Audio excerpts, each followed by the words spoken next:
বুড়ির পায়ের ওপর আশ্রে পড়ে কাঁদতে কাঁদতে বলতে লাগলো, কে মা, কেমন করে আমার সকল জানলে?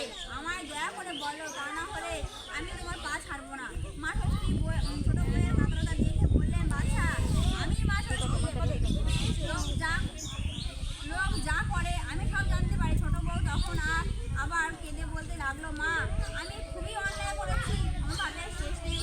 আর যখন দয়া করে আমায় দেখা দিয়েছো, তখন তুমি আমায় রক্ষা করো মা, তুমি যা বলবে আমি তাই করবো। মা ষষ্ঠী তখন বললেন, দেখো পথের ধারে ওইখানে একটা মরা বেড়াল পচে পড়ে রয়েছে, তুই এক হাঁড়ি দই ওই বেড়ালটার গায়ে ঢেলে দিয়ে সেই দই জিপটি খেটে ফের হাঁড়িতে তুলতে পারো, তবে তোমার সব ছেলে মেয়ে আবার ফিরে আসবে। এ কথা শুনে ছোট বউ একটু দেরিও করলো না, এক হাঁড়ি দই এনে পচা বিড়ালটার গায়ে ঢেলে দিল এবং জিপ দিয়ে চেটে সমস্ত দই আবার হাঁড়িতে তুলে এনে মা ষষ্ঠীকে দেখালো। মা ষষ্ঠীও ছোট বউয়ের ছেলে মেয়েদের নিয়ে আগে থেকে দাঁড়িয়েছিলেন। তিনি ছেলে মেয়েদের ছোট বউকে দিয়ে বললেন,